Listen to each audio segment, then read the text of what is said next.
और खबर सीहोर से आपको बता दें, जहां पर वीआईटी में 19 साल की छात्रा की मौत हुई है। नेहा आईसीयू में 10 दिन तक लड़ी। नेहा के पिता सुनील साहूकर का भावुक मेल, बेटी 10 दिनों तक आईसीयू में जिंदगी से जूझती रही, आखिरकार 24 नवंबर को दम तोड़ दिया।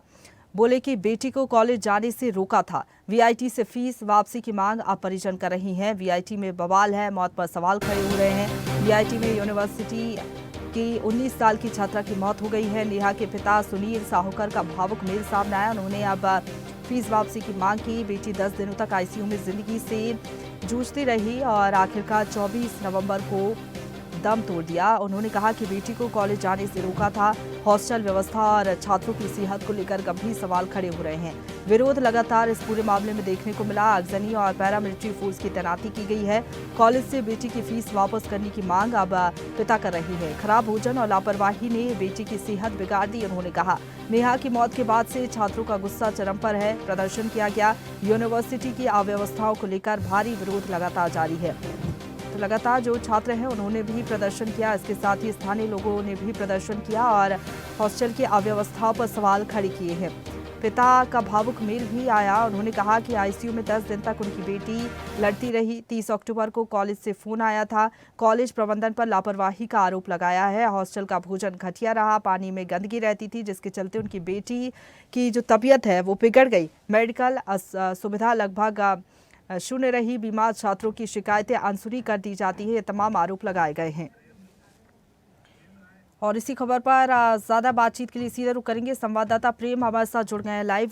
प्रेम, हॉस्टल की जो अव्यवस्थाएं थी उसको लेकर लगातार सवाल खड़े हो रहे हैं। छात्रों को वहां पर ठीक खाना नहीं दिया जाता था। इसके साथ ही और कई अव्यवस्थाओं का आलम था।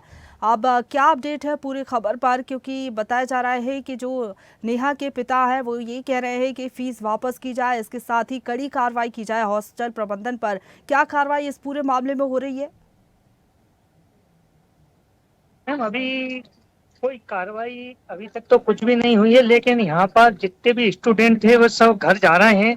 बाकायदा यहाँ पर एंट्री हो रही है। एंट्री होने के बाद हर हर एक बस और वगैरह सब यहीं पे लगकर सब घर जा रहे हैं। लेकिन अब कितने बच्चे जा चुके हैं और कितने बच्चे अभी तक यहाँ पर हैं, इसका अभी तक हमको जानकारी नहीं दी जा रही है, क्योंकि मीडिया को अंदर जाने की अनुमति नहीं है। किसी भी मीडिया को अंदर जाने की अनुमति मना कर दी गई है। यहाँ पर भी जब हम गेट के अंदर आए तो हमसे भी बोला जा रहा है कि आप बाहर जाएं, बाहर जाकर वीडियो बनाएं। बाकी अभी पूरा मामला शांतिपूर्ण है। यहाँ पर ऐसी कोई समस्या नहीं है। लेकिन अभी स्टूडेंट आप देख रहे हैं कि अभी यहाँ जाते हुए दिख रहे हैं, और कितने स्टूडेंट अभी अंदर हैं इसकी कोई जानकारी नहीं दी जा रही है। बिल्कुल, छात्र क्या कह रहे हैं, क्योंकि हमने देखा था कि भारी आक्रोश देखने को मिला था। छात्रों में लगातार वो शिकायतें कर रहे थे, हॉस्टल प्रबंधन पर भी आरोप लगाए थे। क्या कुछ कह रहे हैं जो छात्र वापस जा रहे हैं, क्यों जा रहे हैं, क्या कह रहे हैं उनके परिजन, क्या कुछ कह रहे हैं?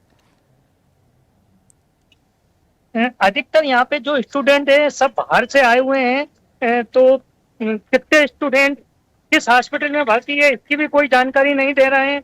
इतना है कि आष्टा और सीहोर के हॉस्पिटलों में ये स्टूडेंट भर्ती नहीं हुए हैं, क्योंकि लगातार हमको जो जानकारी मिल रही थी कि 1100 बच्चियां और 2200 लड़के लोग जो भर्ती हैं हॉस्पिटल में, लेकिन किस हॉस्पिटल में भर्ती हैं इसकी भी जानकारी अभी तक हमको नहीं दी जा रही है। यहाँ पर हमने प्रबंधक से बात करना चाहा तो वो ही पीठ दिखाते नजर आ रहे हैं। लेकिन जब भी कोई बड़ी घटना होती है तो स्टूडेंट की छुट्टी कर दी जाती है, जिससे स्टूडेंट की पढ़ाई भी प्रभावित हो रही है। और इसी मतलब कॉलेज का इतनी बड़ी समस्या का समाधान करने का सिर्फ एक ही साधन रहता है कि बच्चों की छुट्टी कर दो और समस्या समाधान हो जाती है उनकी नजरों में।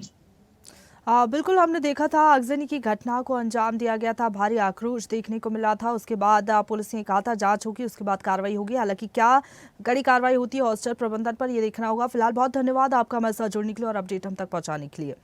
ताजा खबरों के लिए लाइक, फॉलो और YouTube पर सब्सक्राइब कर बेल आइकन दबाएं। साथ ही ताजा अपडेट्स के लिए swedeshlive.com पर विजिट करें।